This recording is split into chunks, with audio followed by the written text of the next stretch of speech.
Hello বন্ধুরা, আনন্দপাঠের পক্ষ থেকে সকলকে স্বাগত। আজ আলোচনা করব কবি কঙ্কন মুকুন্দরাম চক্রবর্তী রচিত কলিঙ্গ দেশে ঝড় বৃষ্টি নামক কাব্যাংশ থেকে কয়েকটি রচনাধর্মী প্রশ্নোত্তর। এটি ওয়েস্ট বেঙ্গল বোর্ডের নবম শ্রেণীর পাঠ্যসূচির অন্তর্ভুক্ত। এই কাব্যাংশের লাইন ধরে বিস্তারিত ব্যাখ্যা এবং এক কথায় ও সংক্ষিপ্ত প্রশ্নোত্তর আগের কয়েকটি ভিডিওতে করেছি। মূল আলোচনায় আসার আগে প্রতিদিনের মতো বলে নিই, তোমরা যারা চ্যানেলটি সাবস্ক্রাইব করেছো তাদের ধন্যবাদ। যারা এখনো করনি, তোমাদের যদি এই আলোচনাগুলো ভালো লাগে এবং এই ধরনের আলোচনা আরো বেশি করে পেতে চাও, তাহলে অবশ্যই লাইক, শেয়ার ও সাবস্ক্রাইব করে পাশে থেকো।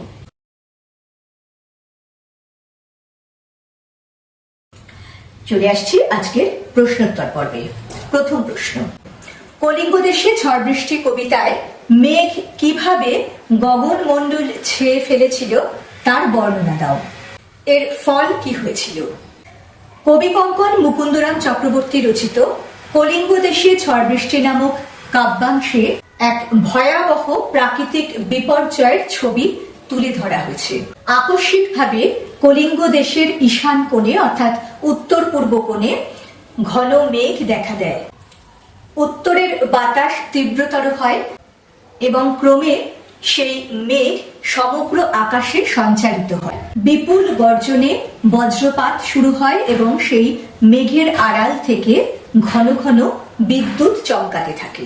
মেঘের আবরণ আরো গাঢ় হলে দিনের বেলাতেই কলিঙ্গ দেশে রাতের অন্ধকার নেমে আসে। সেই অন্ধকার এতটাই ঘন হয় যে কলিঙ্গবাসীরা তাদের নিজেদের অঙ্গ প্রত্যঙ্গ পর্যন্ত দেখতে পায় না। এর ফলে কলিঙ্গ দেশে প্রবল প্লাবনের আশঙ্কা দেখা দেয়। প্রজাদের সেই আশঙ্কা একসময় সত্যে পরিণত হয় এবং তাদের ঘর বাড়ি শস্যক্ষেত সবকিছু প্লাবনে ভাসিয়ে নিয়ে যায়। দ্বিতীয় প্রশ্ন, চারি মেঘে জল দেয় অষ্ট গজরাজ।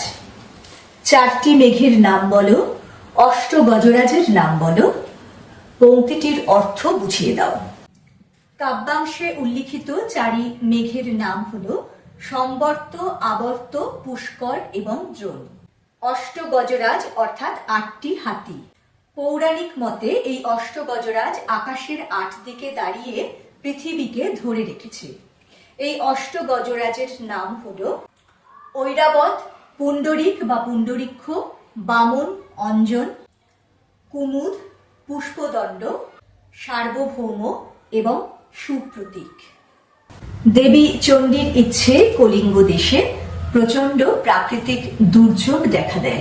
হঠাৎ করে ঈশান কোণে মেঘ দেখা দেয়, যা ক্রমে সমগ্র আকাশকে ছেয়ে ফেলে। অন্ধকার এতটাই ঘন হয় যে দিন ও রাতের পার্থক্য মুছে যায়। তার সঙ্গে শুরু হয় প্রবল বজ্রপাত ও বিদ্যুতের চমক। শুরু হয় ঝড় বৃষ্টি। সেই ঝড় বৃষ্টির তাণ্ডব এতটাই প্রচন্ড ছিল যে প্রজারা পরস্পরের কথা শুনতে পাচ্ছিল না এবং শিলাবৃষ্টিতে তাদের ঘর বাড়ি ভেঙে গুড়িয়ে যাচ্ছিল। এই প্রচন্ড প্লাবনের বর্ণনায় কবি যে তুলনাটি দিয়েছেন তা অসাধারণ। তিনি বলেছেন যেন আকাশের চারি মেঘ থেকে আটটি গজরাজ তাদের সুর দিয়ে ক্রমাগত জলধারা বর্ষণ করে চলেছে। তৃতীয় প্রশ্ন, নিরবধি 7 দিন বৃষ্টি নিরন্তর, আছুক শস্যের কার্য হেজ্জা গেল ঘর। পংক্তিটির অর্থ কি? প্রসঙ্গ সহ তাৎপর্য ব্যাখ্যা করো। এই পংক্তিতে কবি মুকুন্দরাম চক্রবর্তী বলতে চেয়েছেন যে কলিঙ্গ দেশে এক টানা 7 দিন ধরে অবিরাম বৃষ্টিপাত চলতে থাকে। ফলে বন্যা পরিস্থিতির সৃষ্টি হয় এবং কবির ভাষায় অছুক শস্যের কার্য অর্থাৎ জমিতে চাষবাসের কাজ আর করা সম্ভব হচ্ছে না। যা ফসল ফলেছিল সেও সব জলের তলায় তলিয়ে গেছে। সেই সঙ্গে কলিঙ্গবাসীর ঘরবাড়িও জলে ভেসে গেছে। কবি কঙ্কন মুকুন্দরাম চক্রবর্তী রচিত চণ্ডীমঙ্গল কাব্যের অন্তর্গত কলিঙ্গ দেশে ঝড় বৃষ্টি নামক পর্বে দেখা যায় যে দেবী চণ্ডীর ইচ্ছায় কলিঙ্গ দেশে প্রবল প্রাকৃতিক দুর্যোগ নেমে আসে। কলিঙ্গবাসীর জীবনের এই ভয়াবহ বিপর্যয় বর্ণনা প্রসঙ্গে এই পংক্তিটি রচিত হয়েছে। পংক্তির তাৎপর্য: দেবী চণ্ডীর ইচ্ছে কলিঙ্গ দেশে ভয়াবহ প্রাকৃতিক বিপর্যয় নেমে আসে, যে বিপর্যয়ের ফলে হঠাৎ করে একদা ঈশান কোণে মেঘ জমে ওঠে, যার থেকে সারা আকাশ মেঘে ছেয়ে যায়, সমগ্র দেশ অন্ধকারে ঢেকে যায়, শুরু হয় প্রবল শিলাবৃষ্টি এবং তুমুল বজ্রপাত।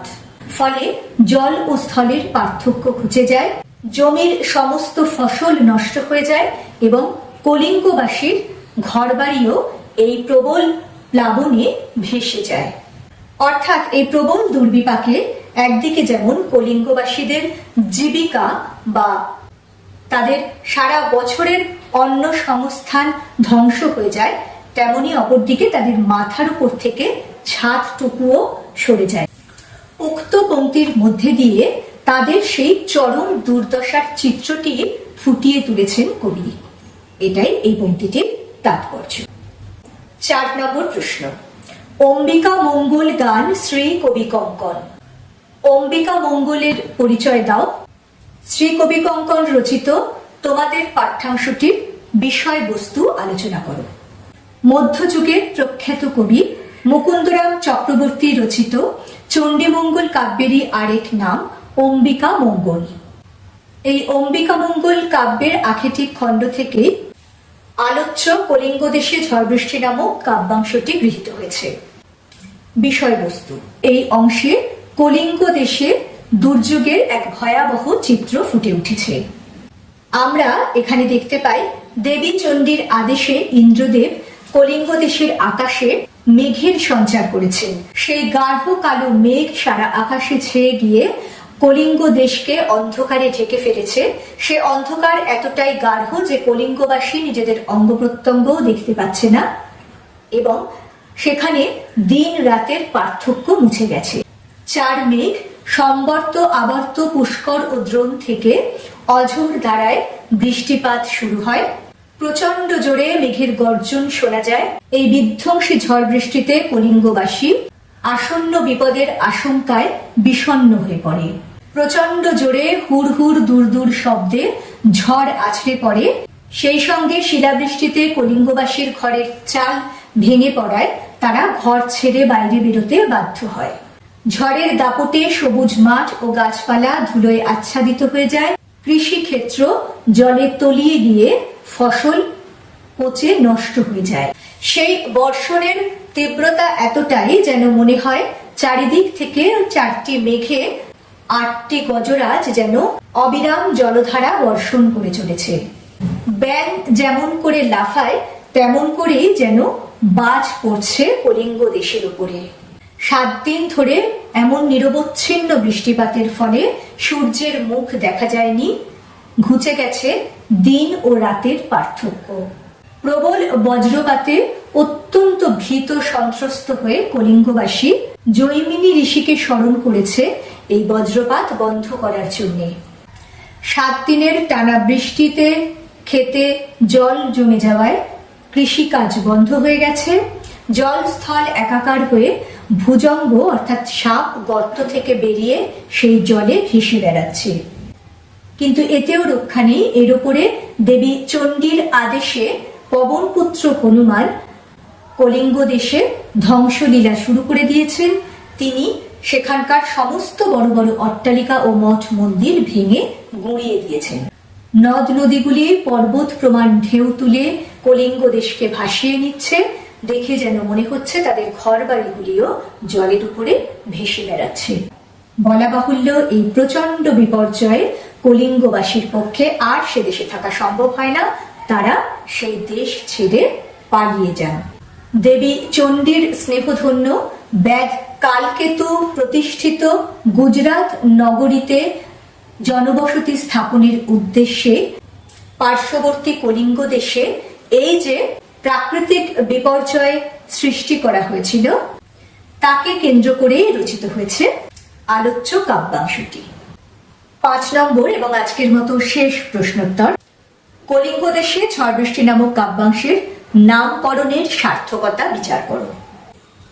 সাহিত্য সাহিত্যের যে কোনো শাখার অর্থাৎ কবিতা, নাটক, গল্প, উপন্যাস যাই হোক না কেন, নামকরণের মধ্য দিয়ে সেই রচনার বিষয়বস্তু বা ভাব বস্তুর একটা আভাস পাঠকের কাছে তুলে ধরা হয়। কবি কঙ্কন মুকুন্দরাম চক্রবর্তী রচিত চণ্ডীমঙ্গল কাব্যের আখেটিক খণ্ডের অন্তর্গত কাব্যাংশটির নাম কলিঙ্গ দেশে ঝড় বৃষ্টি আরম্ভ। তাকেই একটু পরিবর্তিত করে তোমাদের পাঠ্য হিসেবে যা দেওয়া হয়েছে তার নামকরণ করা হয়েছে কলিঙ্গ দেশে ঝড় বৃষ্টি। এবারে আমরা এর বিষয়বস্তু সংক্ষেপে বিশ্লেষণ করে দেখব তার সঙ্গে এই নামকরণের সাদৃশ্য বা প্রাসঙ্গিকতা আছে কিনা। দেবী চণ্ডীর কৃপাধন্য ব্যাধ কালকেতু যে গুজরাট নগরীর পত্তন করেছিল, সেখানে বসতি স্থাপনের উদ্দেশ্যে কলিঙ্গ দেশে এই ঝড় বৃষ্টির আয়োজন করা হয়েছিল। কারণ কলিঙ্গ দেশে এমন ভয়ঙ্কর প্রাকৃতিক বিপর্যয় শুরু হলেই সেখানকার মানুষজন প্রাণ ভয়ে পার্শ্ববর্তী গুজরাট নগরীতে গিয়ে উপস্থিত হবে। অর্থাৎ ইচ্ছাকৃতভাবে এই প্রাকৃতিক বিপর্যয়ের সূচনা করা হয়েছিল দেবী চণ্ডীর নির্দেশে। তাই একেবারে আকস্মিকভাবে কলিঙ্গ দেশের ঈশান কোণে মেঘ দেখা দেয়, ক্রমে তা সমগ্র আকাশকে ছেয়ে ফেলে। তার সঙ্গে শুরু হয় প্রবল বজ্রপাত ও ঝড় বৃষ্টির দাপট। ঝড়ের তাণ্ডবে ঘর বাড়ি ভেঙে যেতে থাকে, এমনকি ক্ষেতের ফসল উল্টিয়ে সব শস্য বিনষ্ট হয়। শুধু তাই নয়, প্রবল শিলাবৃষ্টিতে প্রজাদের ঘরের চাল ভেঙে যায়। উপরন্তু দেবী চণ্ডীর নির্দেশে আশেপাশের সমস্ত নদ নদীর জল কলিঙ্গ দেশের দিকে ধেয়ে আসে, ফলে শুরু হয় প্লাবন। যে প্লাবনে জলস্থলের পার্থক্য মুছে যায়। দেবী চণ্ডীর নির্দেশে বীর হনুমান সে দেশের সমস্ত বড় বড় অট্টালিকা ও মঠ ও মন্দিরগুলিকে নির্মমভাবে ভেঙে চুরমার করতে থাকে। এইভাবেই দেবী চণ্ডী কালকেতুর রাজ্য শাসনে সহায়তা করার জন্য কলিঙ্গ দেশে এই সাংঘাতিক প্রাকৃতিক বিপর্যয় ডেকে এনেছিলেন।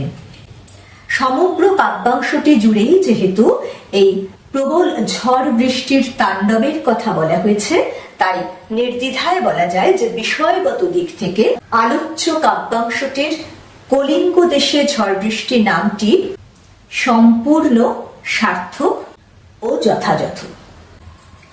নবম শ্রেণীর ছাত্রছাত্রীদের জন্য অত্যন্ত গুরুত্বপূর্ণ কলিঙ্গ দেশে ঝড় বৃষ্টি নামক কবিতাটি নিয়ে বেশ কয়েকটি ভিডিও তৈরি করে দিলাম। আশা করি এই কবিতার বিস্তারিত ব্যাখ্যা ও প্রশ্নোত্তর পর্বগুলি তোমরা যদি প্রত্যেকটি ফলো করো, তাহলে এই কবিতাটি থেকে পরীক্ষার প্রস্তুতি 100% হয়ে যাবে।